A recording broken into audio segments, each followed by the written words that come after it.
Good morning sir. Good morning sir. Thank you. शनिवार रविवार आप शहर में नहीं होते क्या? मैंने कितनी बार फोन करने की कोशिश की आपको। आप कहाँ गए थे? छिपकिली को देखने के लिए। चुप कर, मजाक कर रहा है। हाँ, आज मंडे है ना, तो फिर लेट क्यों है? सर वो मैं शादी के लिए एम्प्लॉयमेंट एक्सचेंज में नाम रजिस्टर करने गया। शादी के मामले में employment exchange? I just don't see the connection.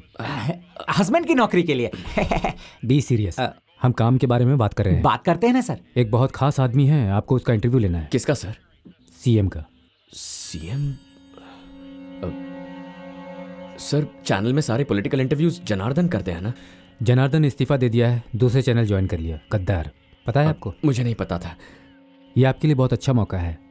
Promotion के बाद किसी को इतनी आसानी से ऐसा मौका नहीं मिलता है। I am the director of photography. Yes of course. Thank you sir, thank you. Good luck. Thank you sir. हाथ कहाँ पर है? सीएम के साथ मेरा पहला इंटरव्यू है, शायद उसी वजह से जरा सा नर्वस हो रहा हूँ। नर्वस हो रहे हो?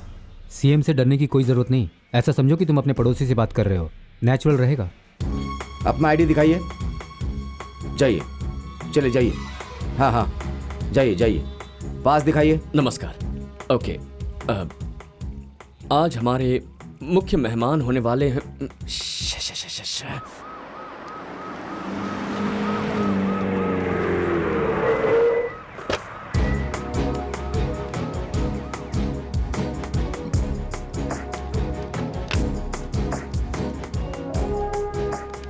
Welcome sir. नमस्कार। आदरणीय मुख्यमंत्री जी। नमस्ते सर। नमस्ते सर। नमस्ते। आइए बैठिए। Excuse me sir. इंटरव्यू आप ही करने वाले हैं? जी हाँ सर। आपका नाम? पुरुषोत्तम।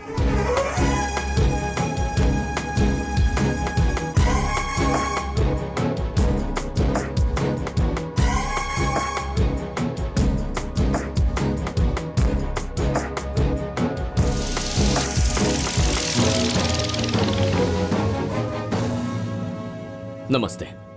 आज हमारे स्टूडियो में इंटरव्यू के लिए जो महान हस्ती आई है उसे इंडिया में ही नहीं बल्कि पूरी दुनिया में भी परिचय की जरूरत नहीं। नमस्ते सर। नमस्ते। राष्ट्र की प्रजा हर बार के चुनाव में आने वाला मुख्यमंत्री उन सबका भला करेगा इस भरोसे से इलेक्शन में वोट देती है, पर आखिर में उन सबको मिलता है तो बस धोखा और निराशा। और ये आपकी सरकार ने भी किया है। इस पर आप कुछ कहना चाहेंगे? ये आप कैसी बात कर रहे हैं? घर घर में कलर टीवी है, हर गांव में डिश एंटीना है, गली गली में एसटीडी बूथ लगाए गए हैं, इंटरनेट है, सभी टू व्हीलर्स में सफर कर रहे हैं, जेवर की दुकानों में, कपड़ों की दुकानों में लोग क्यू में खड़े होकर खरीदारी कर रहे हैं, फिल्म देखने जा रहे हैं, फास्ट फूड खा रहे हैं। इतना ही नहीं, सभी चप्पल पहन रहे हैं, घड़ियां पहन रहे हैं। प्रजा का जीवन स्तर कितना बढ़ गया है। 15 साल में भूख या गरीबी से कोई आदमी मर गया हो, इस तरह की खबर कोई आई है? बताइए। सर जैसा आप कह रहे हैं वैसे जेवर की दुकान में कोई किसान तो खड़ा नहीं है ना ही कोई कूली कहीं फास्ट फूड खाते हुए नजर आता है। ऐसे लोग जो गलत काम करते हैं, ऐसे लोग जो रिश्वत लेते हैं, वही आपके दिए सुख का अनुभव कर रहे हैं। एक तरफ अमीर और अमीर होता जा रहा है और गरीब होता जा रहा है। बसों में, ट्रेनों में बस धक्के खाए जा रहा है। घासलेट के लिए, चावल के लिए घंटों तक लाइनों में खड़ा रहता है। खुद भूखा रहकर बच्चों को अच्छे स्कूल में भेज रहा है। और सर बच्चे तो अब भी रोड पर भीख मांगते हुए नजर आते हैं सर। शिकायत करने वाले शिकायत करते रहते हैं।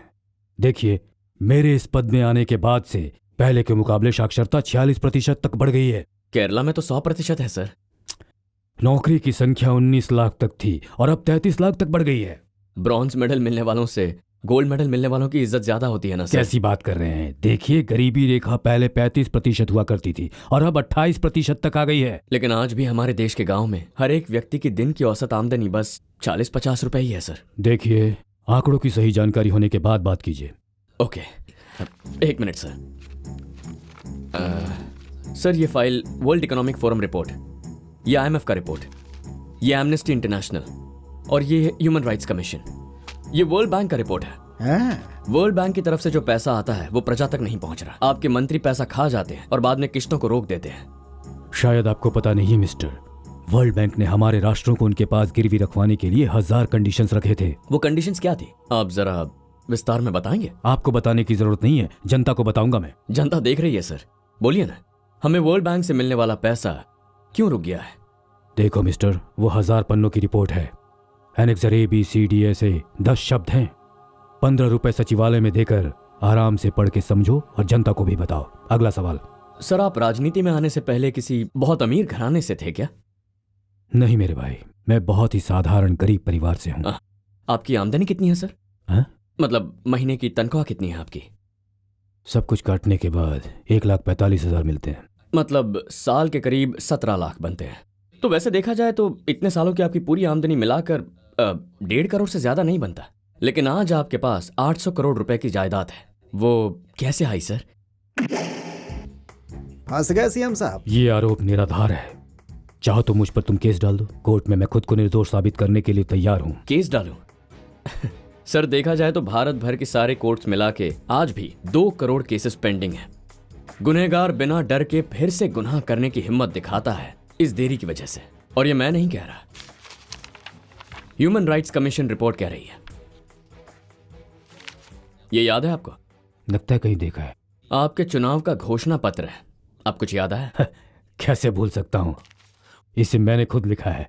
इसका एक एक शब्द मेरे मन में बसा हुआ है।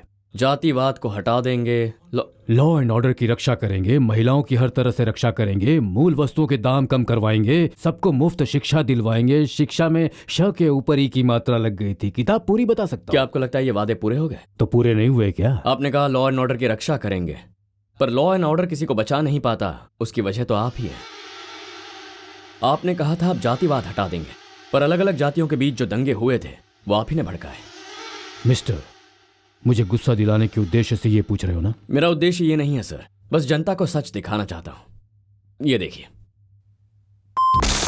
रास्ते से कोई भी बस हटनी नहीं चाहिए। चढ़ाओ ना, क्या हो गया? अगर मुझ पे गाड़ी चढ़ाओगे तो मेरे लोग चुप नहीं बैठेंगे, समझ लेना। पूरे राज्य में दंगा हो जाएगा।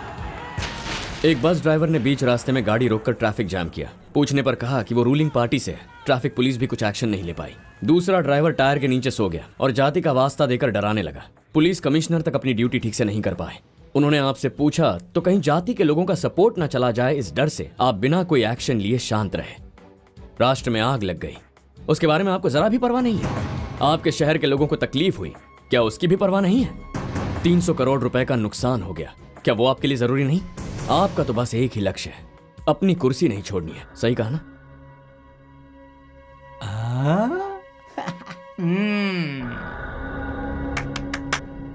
ऐसे इंटरव्यू करके आप अपने आप को योग्य साबित करना चाहते हैं, पर बिना सबूत के बात मत कीजिए। है ना सर, सबूत भी है।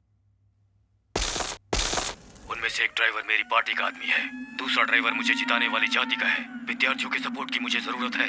उनमें से तुमने किसी पे भी हाथ उठाया तब मुझे तकलीफ होगी। Hey commissioner, no arrest, no tear gas.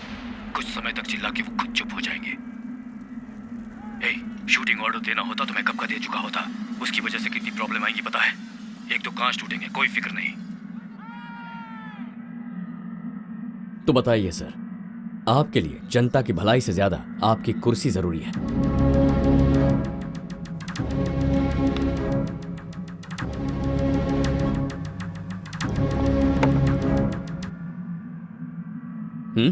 बोलिए सर। अरे आउट। What's going on? हाँ, चौधरी जी की हवा निकल गई। क्या सवाल पूछा भाई? सही सवाल है। मार डालूंगा। कैमरा ऑफ करने को कहो। चल पति इधर आओ। हाँ? ए, क्या पूछ रहा है तू? ए, कैमरा बंद कर। ए, बोला ना बंद कर। अरे बंद कर ना। ए, बंद कर, नहीं तो चप्पल से मारूंगा। रोक दे प्रोग्राम। अरे रोक ना। ए, सुनाई नहीं देता? Oh God! बंद कर, नहीं तो तुझे चप्पल से मारूंगा। हाँ मैडम। कैमरा कंट्रोल रूम में घुमाओ। अरे क्या तुझे हमारी सुनाई नहीं गाड़ी दे धमकी रहा? मैं क्या बोल रहा हूँ? अरे जल्दी से कैमरा बंद कर। रोक इंटरव्यू। चल चल बंद कर। बेवकूफ, क्या है? अगर ये विधानसभा होता ना तो तुझे पार्टी से निकाल देते। लाइव टेलीकास्ट है, पूरी जनता देख रही है तेरी हरकत। पहले नीचे रखना। मैं भी दिख रहा हूँ तेरे क्या? हाथ में जो चप्पल है उसे नीचे रख, समझा? गोबर लगा हुआ है इसके अरे ऊपर। बाप रे, बदतमीज कहीं का, छी, छी, MP की सीट चाहिए। भाई थोड़ा सर थोड़ा आराम से आएंगे। नेताजी, इंटरव्यू हो गया, आ जाइए। हो गया ना, मैं चलता हूँ। नमस्ते। सर, इंटरव्यू अब तक पूरा नहीं हुआ। ये शो लाइव चल रहा है, जनता आपको देख रही है। मैंने जो सवाल पूछा उसका आपने ठीक से जवाब नहीं दिया, सो प्लीज बैठ जाइए।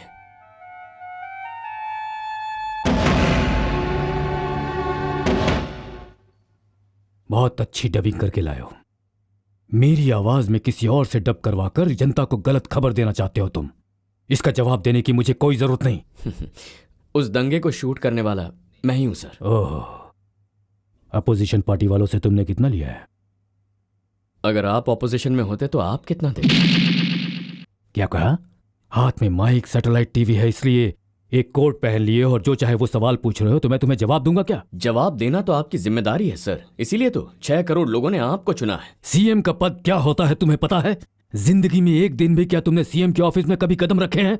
आकर देखो, एक दिन में कितने लोग आकर मुझसे मिलते हैं, कितने संदेश होते हैं, कितने आंसू होते हैं, कितने आभार होते हैं, कितने हार होते हैं, कितने दंगे होते हैं, कितनी तकलीफें हैं, कितनी मुसीबत है, कितनी टेंशन है, बैठने वालों को ही पता चलता है। ये वहां पर कोई भी निर्णय जल्दबाजी में नहीं लिया जाता है।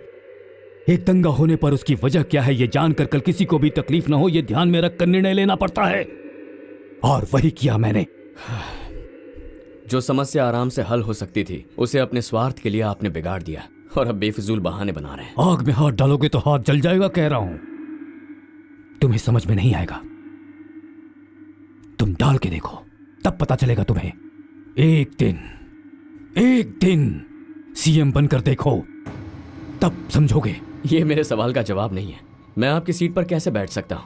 ये बातें सुनने में अच्छी लगती हैं, पर यह मुमकिन नहीं है। मुमकिन है, संविधान में इसके लिए प्रावधान है। एक ऑर्डिनेंस डालना होगा। एक दिन बन के देखो। आप जोक कर रहे हैं। मैं सीरियसली कह रहा हूं। एक दिन तुम मेरी कुर्सी पर बैठकर देखो, मेरी कुर्सी में कितने कांटे हैं, मेरे मुकुट में कितने कांटे हैं, तुम्हें खुद पता चल जाएगा। फिर तुम क्या कर सकते हो, क्या नहीं कर सकते हो, तुम्हें पता चल जाएगा। और मुख्यमंत्री के पद पर बैठना कितना मुश्किल है, तुम अपनी जनता को बता सकते हो।